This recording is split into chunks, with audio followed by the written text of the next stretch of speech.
Salli wa sallim ya salam ala nabi khairil anam wal ali. Seorang yang hendak mendapatkan ma'rifat kepada Allah, terkadang dia itu melazimi akan diam,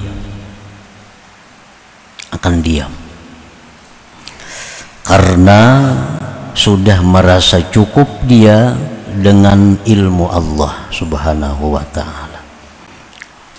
Terkadang seseorang itu, seorang murid tadi, dia berdiam apapun keadaan yang dihadapinya, apapun kesengsaraan yang dialaminya, diam karena dia sudah cukup dengan pengetahuan Allah. Kada perlu lagi minta kepada Allah karena Allah sudah tahu. Jadi kadang-kadang seorang murid itu dalam keadaan demikian, apapun yang menimpanya, dia hanya diam karena sudah merasa cukup, Allah sudah tahu dengannya. Seperti yang dikatakan oleh Al-Habib Abdullah Al-Haddad, qad kafani ilmu rabbi min su'ali wa ikhtiyari. Qad kafani ilmu rabbi min su'ali wa ikhtiyari. Jalsidin, cukup akan daku oleh ilmu Tuhanku daripada permintaanku dan usahaku. Ada perlu lagi minta, Tuhan tahu aja sudah yang kau perlukan ini apa. Kada perlu lagi berdoa karena Tuhan tahu aja apa yang aku butuhkan. Nah, seorang murid itu kadang-kadang dia ada mengalami keadaan demikian, sehingga apapun yang menimpa dia hanya berdiam, kada minta apa-apa kepada Allah karena dia yakin Allah tahu keadaannya.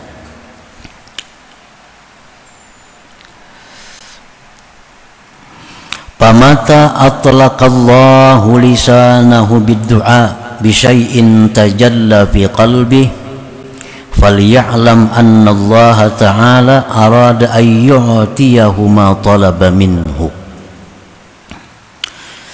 Nah, di saat seorang murid tadi diam,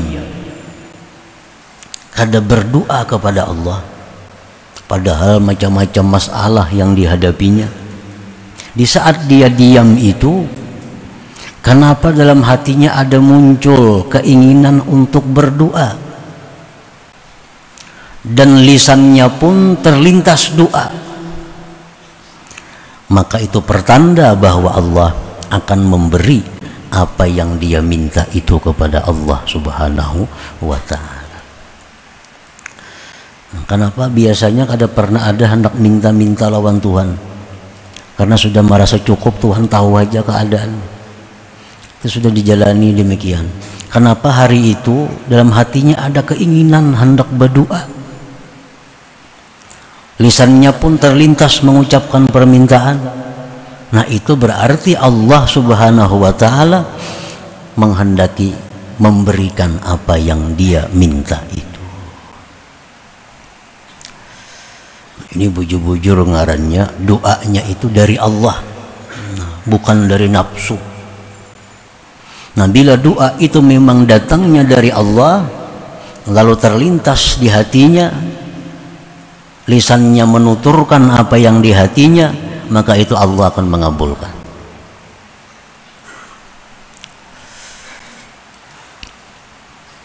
Qala an-nabiy sallallahu alaihi wasallam, man u'tiyad du'a lam yuhramil ijabah. Barang siapa yang diberikan doa, maka dia tidak dicegah, akan diperkenankan.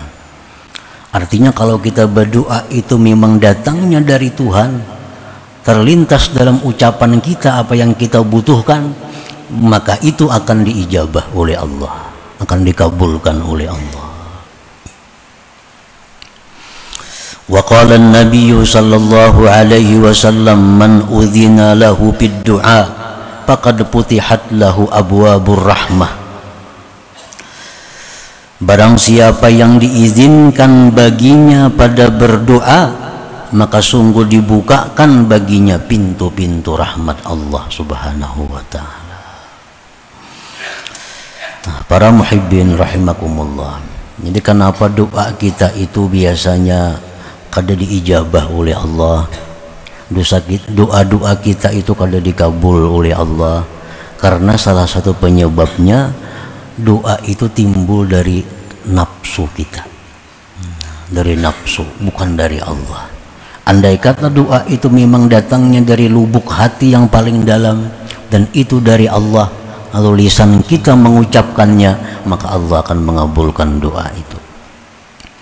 Jadi orang-orang salihin, orang-orang arifin, sebelum mereka berdoa kepada Allah, mereka terlebih dahulu mengetahui dari mana datangnya geritik hati untuk doa ini. Keadaan susah, keadaan sulit, keadaan dalam masalah, dalam hati keinginan timbul lawan Tuhan nak berdoa. Nah, mereka kada akan langsung berdoa sebelum tahu bujur bahwa datangnya geritik hati untuk berdoa ini adalah dari Allah Subhanahu wa ta'ala. Karena bila demikian, doa itu kada sia-sia, doa itu akan diijabah oleh Allah. Para muhibbin rahimakumullah,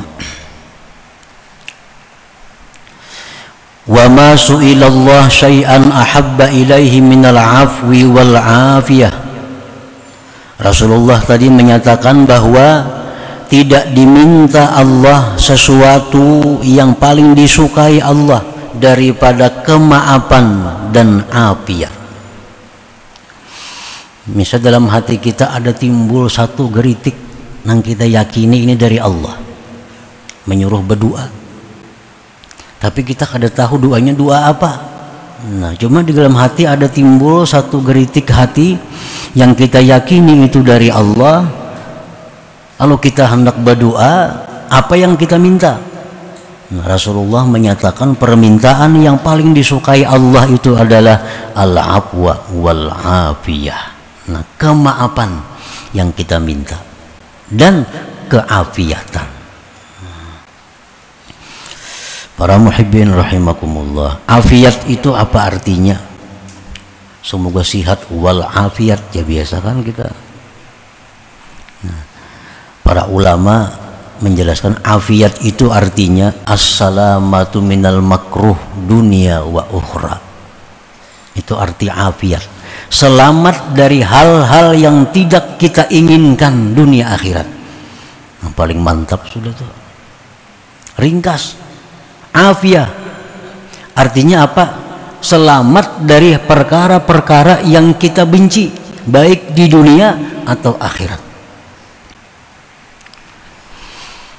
Nah, jadi kalau kita ada kesempatan sempit berdoa, ini mun panjang kali cukup waktu, atau kalau panjang kali cukup tempat.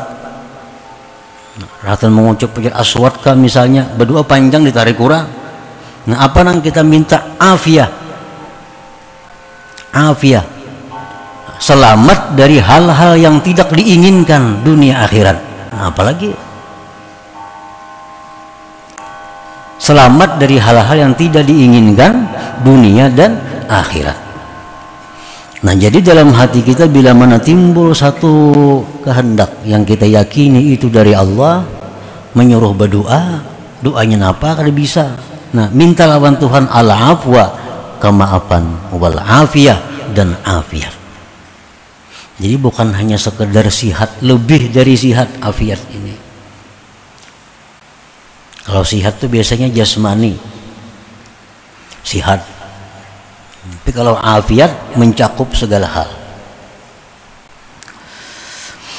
Para muhibbin rahimakumullah, Sayyidina Abbas, paman Rasulullah SAW, pernah datang kepada Rasulullah minta ajari doa.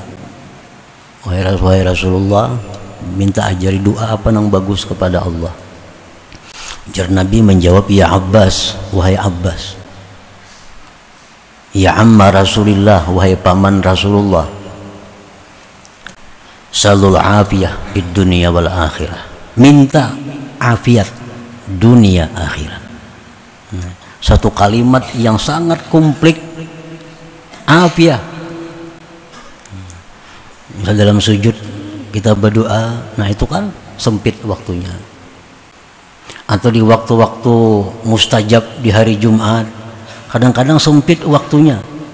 Nah, apa yang paling tepat kita minta? Afiah. Selamat dari hal-hal yang tidak diinginkan. Rasulullah SAW bersabda kepada seorang laki-laki, "Fa'iza u'tita al-'afiyah fid dunya wa u'titaha fil akhirah faqad aflahta." Ujar Nabi, wahai laki-laki, bila engkau diberi Allah afiat di dunia, afiat di akhirat, maka engkau orang yang beruntung sudah. Orang beruntung.